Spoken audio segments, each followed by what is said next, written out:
성도 여러분, 한 주일 동안 평안하셨습니까?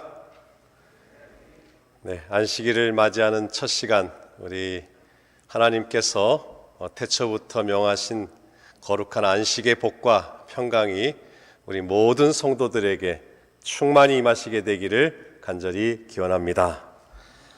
저는 오늘 이 저녁 시간에 여러분과 더불어서 신뢰하라 하는 제목의 말씀으로 함께 은혜를 나누고자 합니다. 본문으로는 역대하 20장 20절, 우리가 너무나 잘 아는 말씀이죠. 역대하 20장 20절, 이 성경 구절에서 제목을 인용해 왔습니다. 너희는 너희 하나님 여호와를 신뢰하라. 그리하면 견고히 서리라. 그 선지자를 신뢰하라. 그리하면 형통하리라. 역대하 20장 20절의 말씀을 본문으로 읽었는데, 역대하 20장 20절의 말씀이 등장하기 전에 역대하 20장 1절로부터 20절까지 어떤 일들이 있었는지 조금 더 거슬러 올라가서 역대하 19장에서는 어떤 사건들이 있었기에 역대하 20장의 사건이 등장을 했는지, 우리가 성경을 연구할 때에는 앞, 뒤 문맥을 같이 연구하는 것이 매우 유익합니다. 그리고 20장이 등장을 했으니까 역대하 21장의 말씀까지 함께 연구하면 오늘 본문 역대하 20장 20절의 말씀을 보다 명확하게 이해할 수가 있을 것입니다. 역대하 19장 1절은 이렇게 시작을 합니다. 유다왕 여호사밧이 평안히 예루살렘에 돌아와서 그 궁으로 들어가니라. 그러니까 역대하 19장은 유다왕 여호사밧이 통치할 때인데 나라가 꽤 이렇게 태평성대를 누리고 있었던 것 같습니다. 그런데 역대하 20장 20절을 봤습니다마는 20장 1절에는 이런 대목이 등장을 합니다. 모압 자손과 암몬 자손이 몇 마흔 사람과 함께 와서 여호사밧을 치고자 한지라. 그러니까 19장에서는 평안했던 여호사밧과 이스라엘에 20장에 등장해서는 어떤 사건이 벌어질 것만 같은 느낌이 듭니다. 그리고 그 다음 장인 역대하 21장 1절, 그러니까 19장 1절, 20장 1절, 21장 1절 이렇게 세 장을 택해 봤는데요. 21장 1절은 여호사밧이 그 열조와 함께 자매해서 21장에는 별 우리가 기대할 것이 없습니다. 여호사밧 이야기를 꺼내려고 하는데 21장을 시작함과 동시에 여호사밧이 죽었어요. 자, 그러면 오늘 우리가 역대하 20장 20절의 말씀을 본문으로서 연구할 때에 역대하 20장 1절로부터 20장 마지막 절까지 뭔가 아주 격동적인 많은 사건들이 등장할 것임을 예견할 수 있습니다. 그러면 다시 역대하 19장 1절의 말씀으로 돌아가 보겠습니다. 유다왕 여호사밧이 평안히 예루살렘에 돌아와서 그 궁에 들어가니라. 그런데 엘렌 화이트 선지자께서는 선지자왕 134쪽에 여호사밧은 그의 통치 만년에 유다 나라를 국가적으로 굳게 하고 영적으로 튼튼하게 하는데 크게 주력하였다. 그러니까 역대하 19장의 분위기는 뭔가 정치적으로, 외교적으로, 군사적으로 안정된 모습을 우리가 상상할 수 있고, 나아가서는 영적으로 튼튼하게 하는데 주력했다고 하는 구절로 봐서는 이 여호사밧이 이스라엘을 통치할 때에는 영적으로도 임금뿐만 아니라 왕뿐만 아니라 모든 백성들이 꽤 건강한 상태였다는 것을 미루어 짐작할 수 있습니다. 과연 역대하 19장 4절에는 여호사밧이 나가서 브엘세바에서부터 에브라임 산지까지 민간에 순행하며 저희를 그 열조의 하나님 여호와께로 돌아오게 하니라. 지금 20장을 들어가기 전인데 19장의 분위기는 굉장히 좋습니다. 더군다나 우리가 조금 여호사밧에 대해서 좀 살펴보면 여호사밧은 북방 이스라엘과 남방 유다로 나뉜 이후에 남방 유다의 네 번째 왕이었습니다. 기원전 약 한 870년부터 848년까지 약 한 25년간 통치를 했다고 하는데 지금으로부터 거의 3000년 전의 인물입니다. 35살에 왕위에 올라서 25년을 통치해서 60살이 될 때까지 이스라엘을, 남방 유다를 통치했습니다. 그러니까 꽤 젊었을 때 왕이 돼서 그래도 이 다른 어떤 왕보다도 나라를 강력한 리더십, 때로는 국가적인 리더십과 정치적인 리더십과 영적인 리더십을 아주 모범적으로 잘 이끌었던 왕으로 우리가 추측할 수 있습니다. 그런데 제가 역대하 20장 20절의 말씀을 다루느라고 19장으로 왔는데 이제 19장은 건너뛰고 21장은 죽었다니까 건너뛰고 이제 20장 1절로부터 어떤 이야기들이 등장하는지 스토리텔링으로 좀 함께 생각해 보겠습니다. 역대하 20장 1절은 이렇게 시작합니다. 그 후에 모압 자손과 암몬 자손이 몇 마흔 사람과 함께 와서 여호사밧을 치고자 한지라. 예루살렘 성에 있었던 여호사밧을 공격하기 위해서 그 주변의 여러 족속들이 연합 군대를 이루고서 예루살렘으로 치고 들어오는 장면을 20장 1절에 연상할 수 있습니다. 여러분 오른편에 보는 지도에 보듯이 위쪽에 있는 부분이 이제 그 예루살렘이고요. 사해바다를 이렇게 가로질러서 쭉 내려와서 빨간색 표시가 돼 있는 저 부분이 이제 에돔 땅이기도 하고 세일산 거민이 살고 그 위쪽으로 모압, 저 위쪽으로 암몬. 그러니까 아래에 있는 사람들, 모압 사람들, 암몬 사람들이 이렇게 쭉 거슬러 올라가서 예루살렘을 치고자 한지라 그랬어요. 그래서 이렇게 세를 형성해서 올라오고 있습니다. 그래서 구글 지도를 봤더니 맨 위에 예루살렘에서부터 제 목적지를 마운트 세일이라고 해가지고 세일산을 검색을 했더니 여러분 잘 보이실는지 모르겠습니다만은 맨 아래에 자동차로 한 3시간 50분 걸리는데 키로수로는 275km라고 합니다.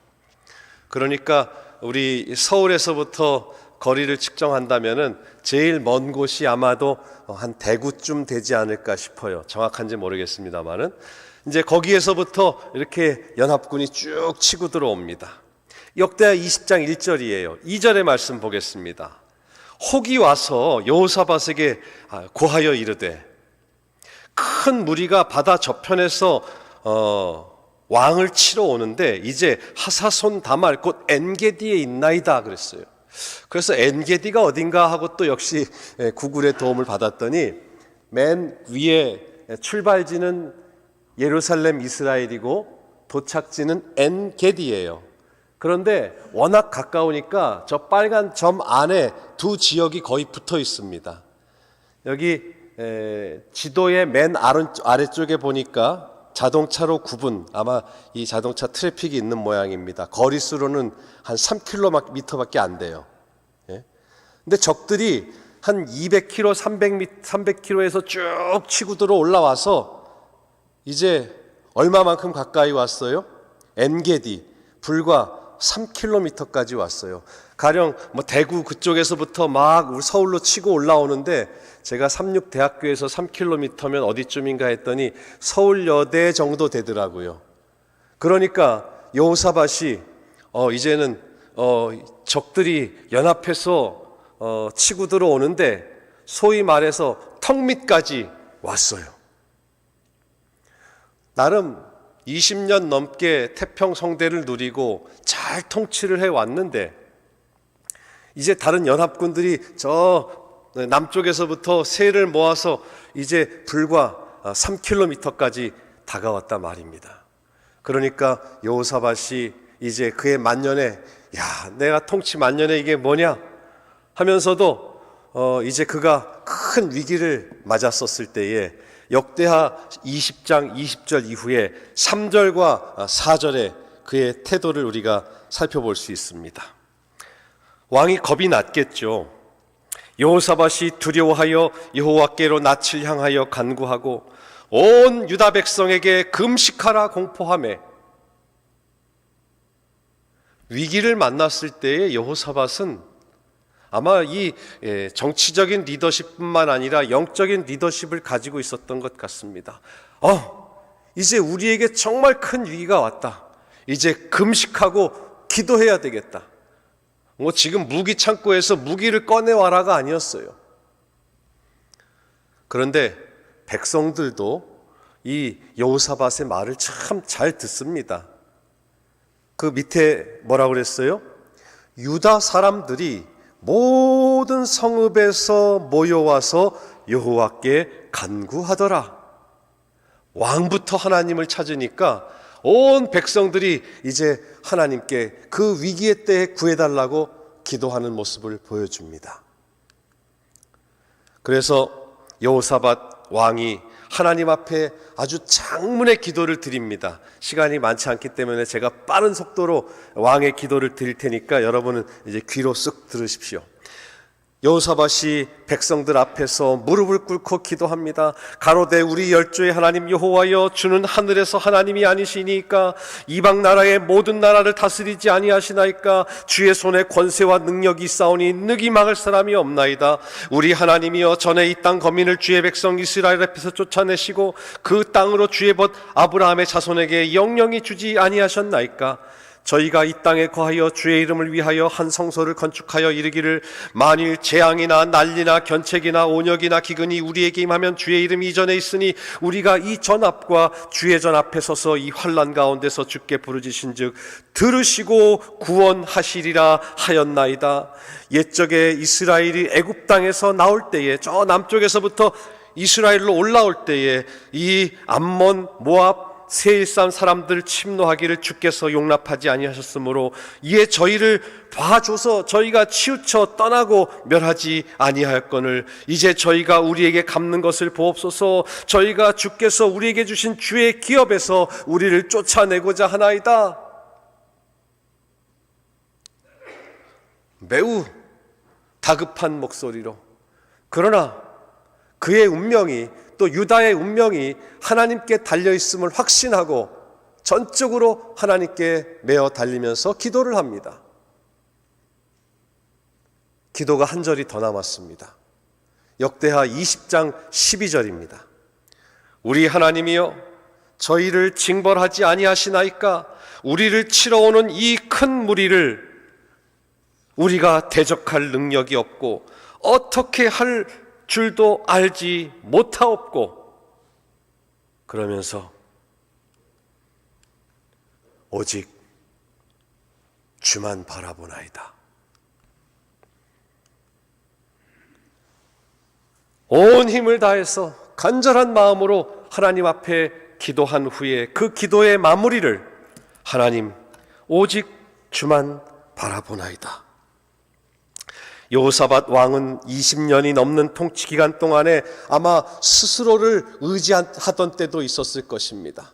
그러나 그 여러 세월들 동안에 그는 평안할 때든지 또 위기의 때든지 체험적으로 내가 많은 노력을 기울여 봤지만은 결국은 하나님께 찾아가고 하나님의 도우심을 구할 때만 우리나라가 안정과 평화를 되찾을 수 있었다고 하는 것을 그는 몸소 경험했었습니다. 그래서 역시 이 위기가 닥쳐왔을 때에 그는 또 하나님을 찾았습니다. 그는 언제든지 위기가 닥쳐왔을 때에 하나님을 찾을 준비가 되어 있는 사람이었습니다. 그리고 그 왕의 기도가 하나님께 상달이 되었습니다. 왕의 기도가 아직도 남았네요. 제가 못 다 읽었습니다. 예, 나중에 시간 되시면 여러분들 쭉 더 읽어보십시오. 이게 제가 버튼을 잘못 눌렀군요. 그렇게 기도를 했어요. 그러자 하나님께서 선지자를 통하여 응답을 주십니다.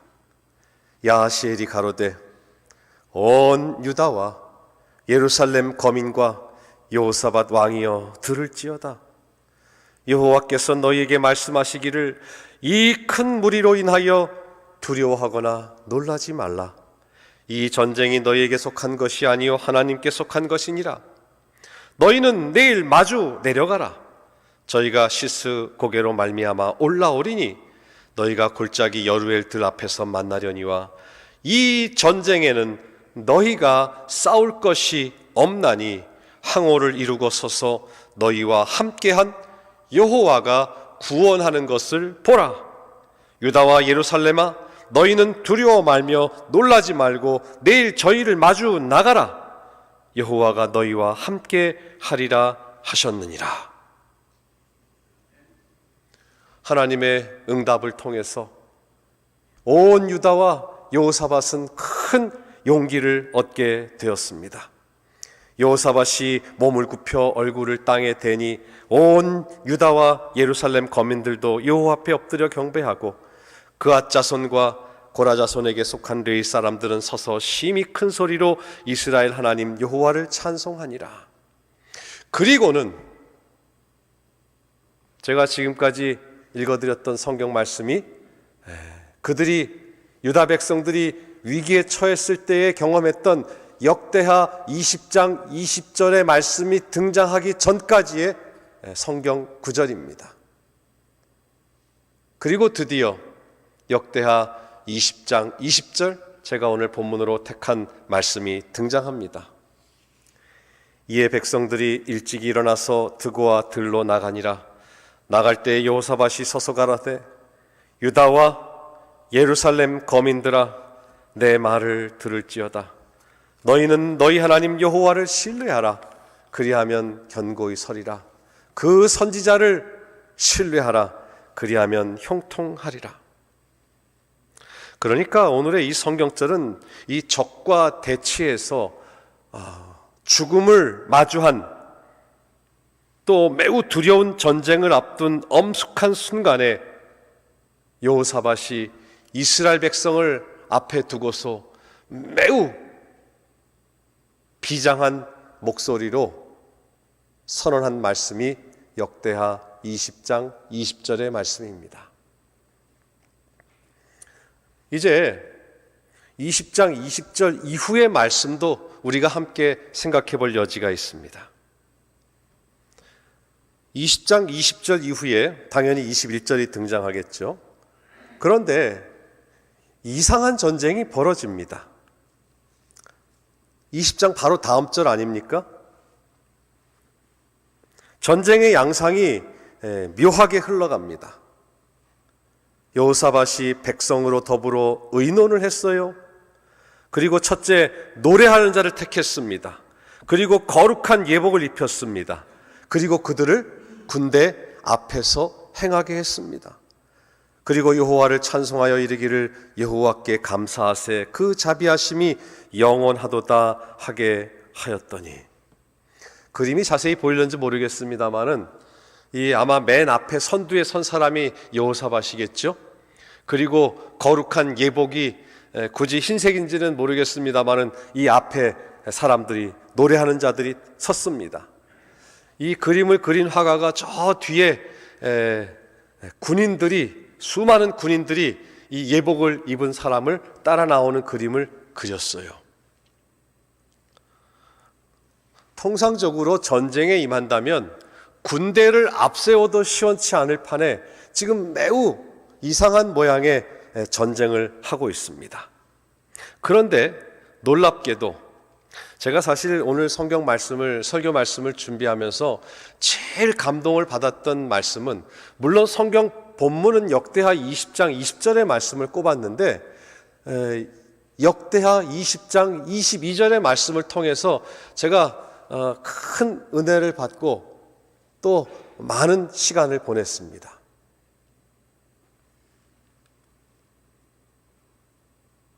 그 앞에 선 사람들이 노래와 찬송이 시작될 때에 여호와께서 복병을 두어 유다를 치러 온 아까 세 족속들이 있죠.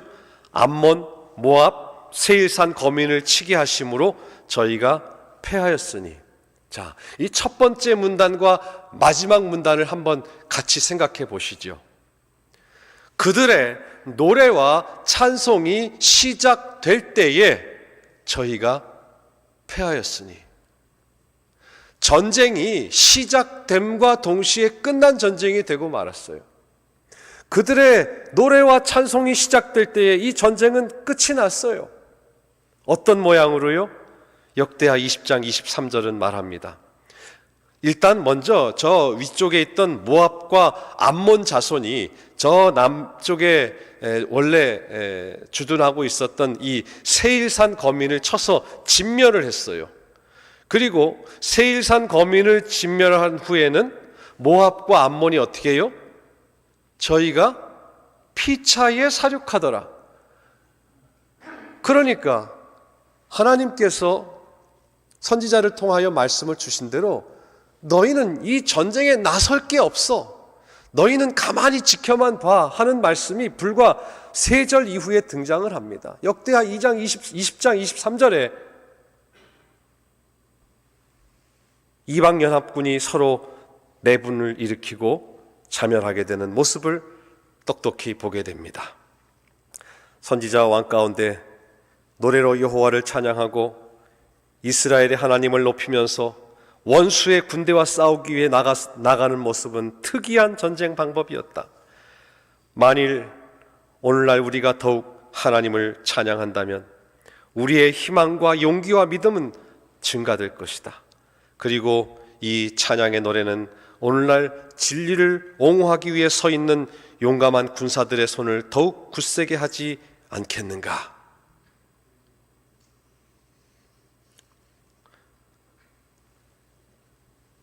그런데 이렇게 손쉽게 전쟁에서 이긴 것만으로도 이스라엘 백성에게는 얼마나 감격스럽고 하나님께 감사할 일인데 하나님께서 특별한 보너스를 주십니다.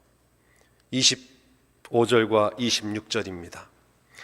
여호사밧과 그 백성이 가서 적군의 물건을 취할세 본즉, 그야말로 무혈입성을 했어요.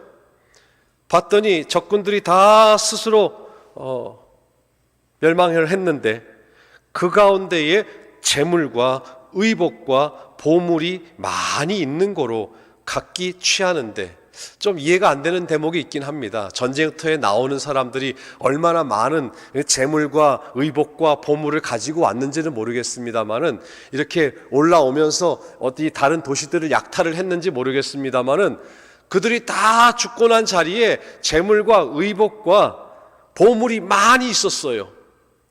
이 노란 줄은 조금 신나는 대목이니까 다 함께 읽어보실까요? 시작. 그 물건이 너무 많아 능히 가져갈 수 없을 만큼 많음으로 사흘 동안에 취하고. 야, 이 전쟁에서 이긴 것만도 얼마나 기쁘고 즐거운데 그 위기의 절박감, 그런 순간에서 살아난 것만도 감사한데, 적진에 가봤더니 물건을 취하는데 첫째 날 가서 가져와도 그건 내일 가져와야 되겠다, 못 가져오겠어. 둘째 날 가서 또 어제 받았던 거 가지고 왔는데 못 다 가져왔어요. 그리고 사흘 동안에 가서 이제 그 전리품을 취해오는 모습을 보여줍니다. 그리고 한 번 더 갑니다. 제4일에 무리가, 유다 백성들이 브라가 골짜기에 모여 거기서 여호와를 송축한지라. 이제 4일째에는 거들어 가지도 않았습니다. 그러므로 오늘날까지 그곳을 브라가 골짜기라 일컫더라.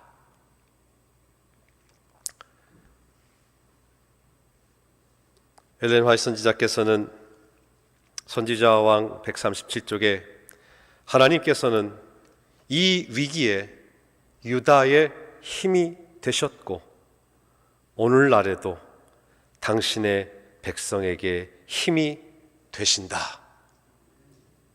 인간은 넘어지고 그릇 행하는 존재이며 오직 모든 능력을 가지신 하나님만이 우리의 강한 방어 요새가 되신다는 것을 기억해야 한다. 우리는 모든 위기에 있어서 우리가 삶의 큰 시련과 고난을 만날 때마다 그 전쟁은 하나님의 것이란 사실을 깨달아야 한다. 하나님의 자원과 수단은 한이 없으시다. 보기에 불가능한 것 같은 모든 것에도 큰 승리를 이루실 것이다. 이 말씀을 믿으시게 되기를 간절히 바랍니다. 하나님께서는 이 위기에 유다의 힘이 되셨고 오늘날에도 당신의 백성에게 힘이 되신다고 말씀하셨습니다. 이들은 신이 났어요.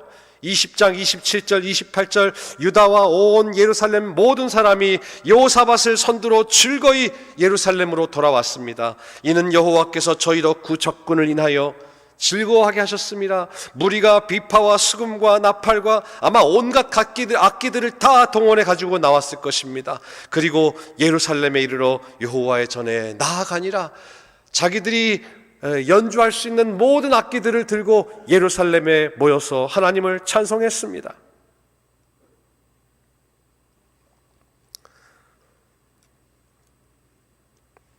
그런데 하나님의 보너스는 여기에 그치지 않습니다. 29절 30절 계속 읽어 나갈 수밖에 없어요.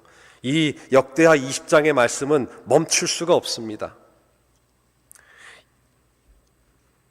이런 놀라운 일이 있고 난 다음에 이방의 모든 나라가 어떻게 했다고요?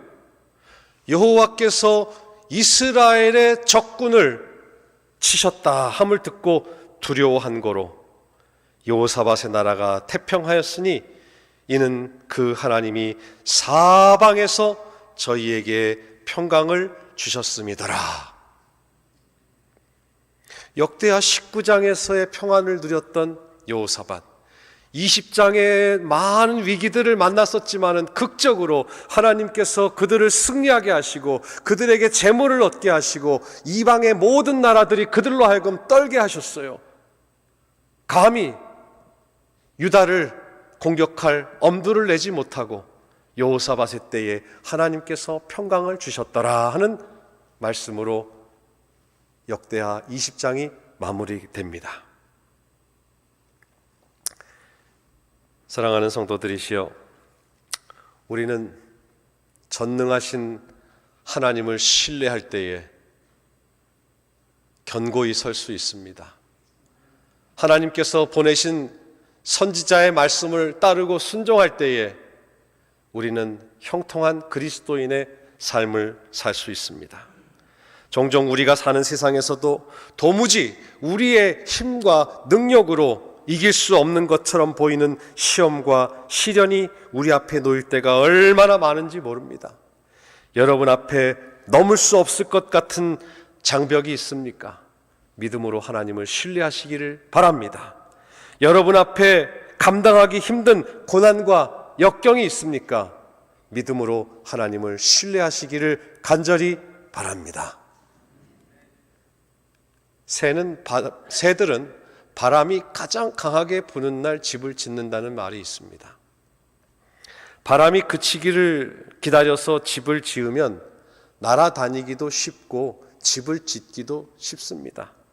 하지만 바람이 불지 않은 날 지은 집은 약한 바람에도 쉽게 허물어지지만 바람이 강하게 부는 날 지은 집은 아무리 거센 바람도 튼튼하게 견뎌낸다고 하는 것입니다. 우리 삶에 거센 시련과 고난이 이르러 올 때에 오직 하나님을 신뢰하시게 되기를 간절히 바랍니다. 하나님을 신뢰하는 믿음의 결과는 놀랍습니다. 하나님을 믿으면 우리 마음의 모든 염려가 사라질 것입니다. 하나님을 믿는 믿음이 있으면 걱정이 사라질 것입니다. 우리 마음 가운데 믿음이 있으면 모든 두려움이 사라질 것이고 근심이 사라질 것이고 절망과 낙담이 사라질 것입니다. 믿음이 있으면 구원의 확신이 서게 될 것이고 우리에게 믿음이 있으면 하나님을 기쁘시게 할 수 있으며 믿음이 있으면 고난이 이르러 온다 할지라도 우리 마음 가운데 참 평안이 가득할 것입니다. 믿음이 있어야 세상을 이길 수 있고 우리에게 믿음이 있어야 그리스도 안에서 승리하는 삶을 살 수 있음을 믿으시게 되기를 간절히 바랍니다. 마지막 시대를 사는 우리는 과거 그 어느 때보다도 더욱더 하나님을 신실하게 믿고 신뢰하는 삶을 살아야 하겠습니다. 지금 여러분의 인생에서 여러분이 당면한 가장 큰 문제가 무엇입니까? 우리 가운데 어떤 분은 경제적으로 큰 어려움 가운데 빠진 분이 있습니다. 우리 가운데 어떤 분은 건강상의 이유로 끝이 보이지 않는 투병 생활을 하는 분들도 계실 것입니다. 어떤 분은 깨진 인간관계로 인해서 마음의 상처를 입었거나 무거운 스트레스에 짓눌려 계시는 분들도 있을 것입니다. 오늘의 성경 말씀에서 주시는 약속을 믿고 여러분의 삶을 온전히 하나님께 맡기시게 되기를 간절히 바랍니다. 전능하신 하나님께서 여러분의 삶의 모든 문제를 해결해 주실 줄을 믿고 우리 하나님을 전적으로 신뢰하는 저와 여러분이 되시기를 간절히 바랍니다. 시련의 때에 하나님의 약속하신 말씀의 반석 위에 굳게 서시게 되기를 간절히 바랍니다. 여호사밧의 간구를 들으신 하나님께서 그들에게 어떤 약속을 주셨습니까? 이 큰 무리로 인하여 두려워하거나 놀라지 말라. 너희는 내일 마주 내려가라. 이 전쟁에는 너희가 싸울 것이 없다. 너희가 함께한 여호와가 구원하는 것을 보라. 여호와가 너희와 함께하리라. 위기에 처한 유다 백성에게 이 얼마나 큰 위로가 되고 용기가 되는 말씀이었습니까? 이 귀한 약속을 주신 하나님께서는 비단 유다 백성에게뿐만 아니라 오늘 여러분 모두에게도 주시는 약속으로 믿으시고 믿음 안에서 승리하는 생애를 사시게 되기를 간절히 바랍니다. 하나님께서는 여호사밧 왕의 시대뿐만 아니라 마지막 시대를 사는 우리들에게도 선지자를 보내셔서 우리의 삶이 형통케 되기를 바라고 계십니다. 특별히 마지막 시대를 사는 우리에게도 선지자를 보내셔서 그분의 영감의 글을 따라서 예언의 선물, 예언의 신을 주셔서 그 말씀을 따르면 우리의 삶이 형통한다. 영어 성경에 봤더니 success라고 되어 있더라고요. 성공한다. 어떤 성경에는 prosper, 번영할 것이다 라고 기록되어 있습니다.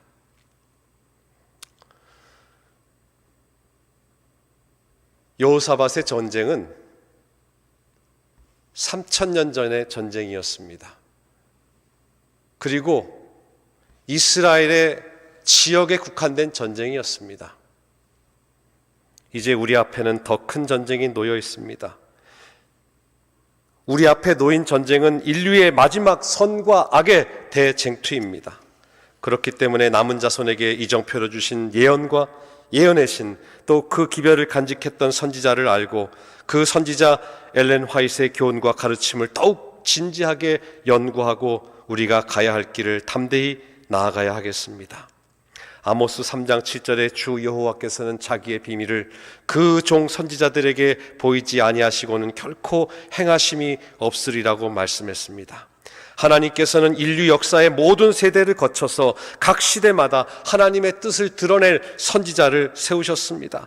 각 세대를 위한 하나님의 메시지를 전하고 하나님과 소통하며 당대의 백성들에게 견고하고 견책하는 기별자가 바로 선지자입니다. 교육에서는 선지자를 이렇게 정의했습니다. 선지자란 하나님께로부터 직접 영감을 받아서 말하고 하나님께로부터 받은 바 기별을 백성들에게 전하는 자이다. 물론 구약 성경에도 많은 선지자들이 있었습니다만은 선지자, 어떤 의미에서 선지자는 매우 특별한 사람이기도 했지만은 또 다른 의미에서는 평범한 사람들이 하나님의 부름을 받아서 우리와 성정이 같고 우리와 연약함을 가진, 그래서 누구라도 선지자가 될 수 있지만은 그렇다고 아무나 선지자가 될 수 있는 것은 아니었습니다. 성경을 기록한 수많은 기자들은 각 시대에 전해야 할 기별을 가졌습니다. 성경의 선지서를 기록한 선지자들, 이들도 당대의 정말 지독히도 말을 듣지 않는 유다 백성들, 이스라엘 백성들을 향해서 하나님의 기별을 선포했습니다. 우리에게도 이 마지막 시대를 사는 백성에게 전할 영감을 가진 선지자, 엘렌 화이트를 보내주셨습니다. 엘렌 화이트 선지자와 그녀의 영감받은 그를 통해서 우리가 얻는 영적인 축복은 이루 헤아릴 수가 없습니다. 그녀는 1827년 태어나서 1915년까지 88세를 사셨습니다. 2000번 이상의 계시를 받았고요. 60권 이상의 책을 저술했고 10만 페이지 이상의 원고를 작성했습니다. 그녀의 저술은 종교, 교육, 건강, 출판, 의료, 영양, 경영, 가정 모든 광범위한 영역의 주제를 다루었습니다. 불과 9살, 세상 교육으로는 초등학교 3학년밖에 다니지 않았지만 그녀의 저술은 하나님의 영감을 받지 않고는 기록할 수 없는 탁월하고 깊은 영성이 반영되어 있습니다. 그녀는 물론 육신적인 연약함을 가지고 있었지만 그러나 그녀는 하나님의 부르심에 기꺼이 응했고 선지자로서의 신실하고 충성된 삶을 살았습니다. 그녀의 가족은 아마 혹시라도 못 보신 분이 계실까봐 제가 그냥 사진으로 준비했는데 그냥 슬쩍 눈으로 보시면 되겠습니다. 엘렌 화이트 선지자의 친정 아버지가 이 왼쪽에 계신 분입니다. 친정 아버지 로버트 하먼이고요. 화이트 선지자에게는 형제 자매가 8남매가 있었는데 엘렌 화이트이 7번째, 저기 앉아 있는 분이 8번째 쌍둥이 자매인데 엘리자베스 하먼 양이었습니다. 19살에 결혼을 했어요. 남편 제임스 화이트과 결혼을 해서 시아버지 시어머니 얼굴 보신 적 있으신가요? 엘렌 화이트의 시아버지 무섭게 생기셨죠? 존 화이트. 시어머니도 만만치 않게 좀 무섭게 생기셨습니다. 배치 화이트라고 하는 분이 이렇게 계셨습니다. 원래는 엘렌 화이트 선지자는 4아들이 있었는데 가족 사진은 흔히 2아들만 등장합니다. 큰아들 헨리는 16살 때 세상을 폐렴으로 알고 있는데 폐렴으로 세상을 떠났고 막내 허버트는 생후 3개월에 세상을 떠났기 때문에 흔히 가족 사진 하면은 이렇게 4사람만 등장을 합니다. 이 오른쪽에 있는 좀 더 큰 에드슨이 둘째고 엄마 아빠 사이에 있는 사람이 윌리엄입니다. 특별히 엘렌 화이트 선지자의 여러 그 모든 기록들을 체계적으로 유실되지 않도록 잘 보존했던 사람이 이 윌리엄이었어요. 셋째 아들이었습니다. 둘째는 잠깐 교회를 떠나기도 했었고요. 자, 제가 일부러 사진을 똑같이 밑에다 놨는데 저 꼬마 아이가 이렇게 할아버지가 됐어요. 턱수염이 많이 난. 보시겠어요? 예, 이쪽인가요? 예. 그런데 어렸을 때 얼굴 모습이 그대로 좀 있는 것 같아요. 예. 그런데 이 윌리엄 화이트, 이 셋째가 있는데 이 셋째의 아들이 바로 이 아서 화이트입니다. 이 아서 화이트는 윌리엄 화이트 아버지를 도와서 할머니의 자료들을 수집하는 일을 아주 적극적으로 성실하게 잘 도왔다고 합니다.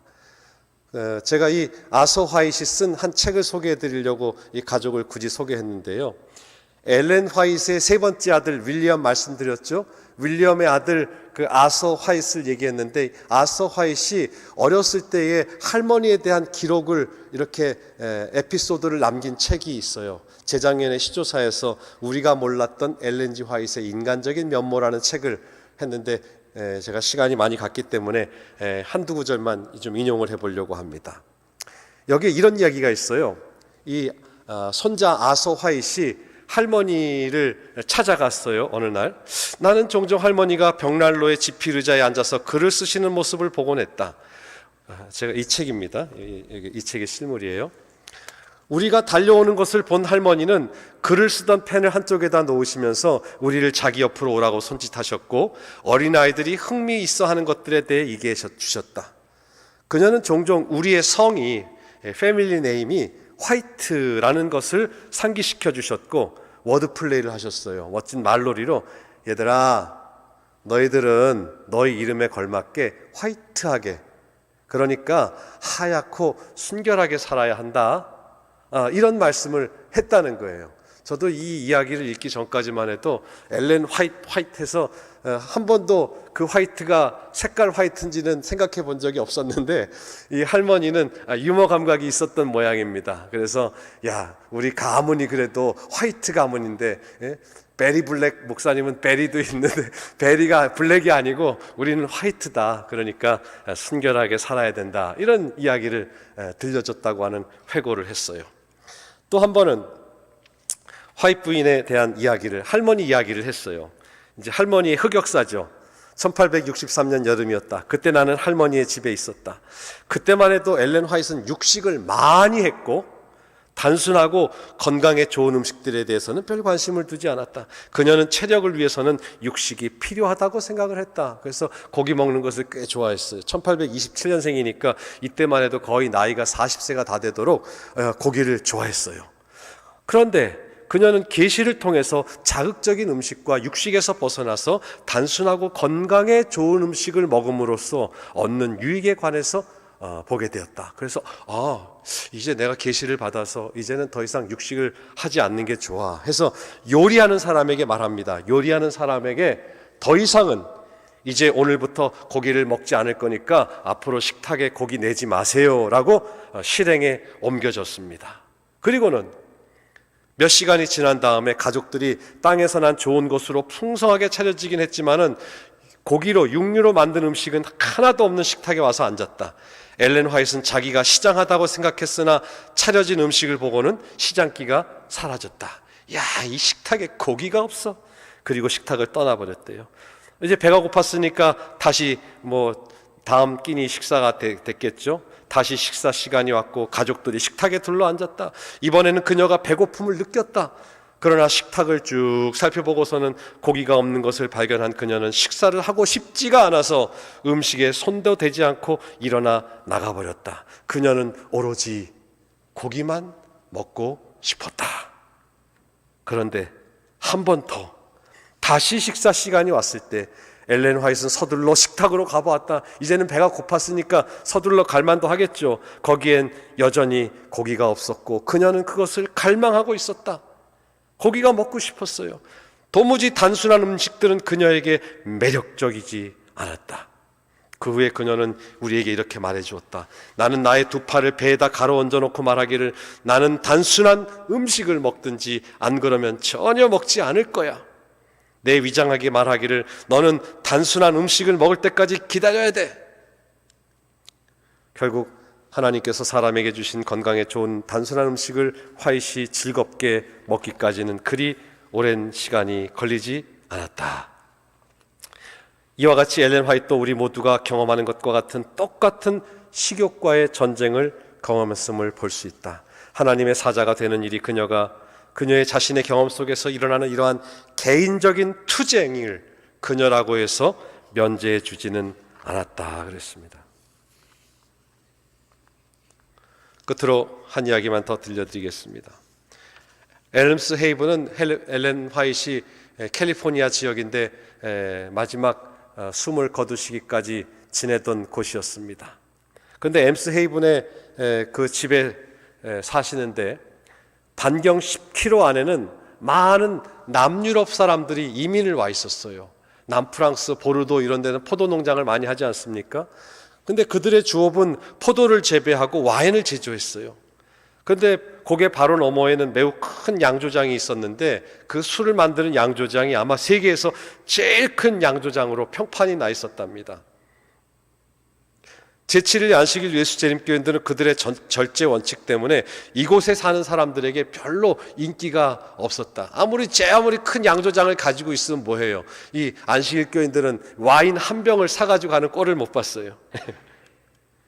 그렇다고 해서 이런 상황들 때문에 엘렌 화이트는 주변의 농장에 있는 사람들과 친근한 관계를 맺는 일을 단념하지 않았다. 엘렌 화이트이 세상을 떠나고 여러 해가 지난 후에도 그 네파밸리에 사는 사람들은 그녀를 항상 예수님에 대하여 너무나도 사랑스럽게 말하는 작은 여인으로 기억했다 그랬습니다. 엘렌 화이트는 재림교회가 성경의 예언에 대하여 깊은 인식을 가지고 온 세상을 향하여 예언적 기별을 전파할 수 있도록 하는 일에 지대한 공헌을 했고 마지막 시대를 살아가는 백성으로 이 세상을 살아갈 때에 우리가 간직해야 할 삶의 원칙이 무엇인지를 제시해 주었습니다. 사랑하는 우리 대학교의 성도들이시여, 우리 재림교회 성도들은 책의 백성들입니다. 비록 스마트 기기의 발달로 출판 시장이 점점 위축되어 가고는 있지만은 선지자의 글, 예언의 선물을 통해서 우리가 커다란 영적인 유익을 얻고 있습니다. 우리 모든 대학교의 성도들이 예언의 선물을 남은 자손으로서의 하나님께서 허락하신 귀한 선물임을 꼭 기억하고 성경의 더 밝은 빛으로 인도하는 예언의 신의 말씀을 더욱 가까이 하시게 되기를 간절히 바랍니다. 선지자의 글, 영감의 글, 예언의 신을 통해서 더욱 성경의 진리를 밝히 깨닫고 그녀의 교훈을 따라서 더욱 순결하고 거룩한 그리스도인의 삶을 사시게 되기를 간절히 바라면서 말씀을 마치겠습니다.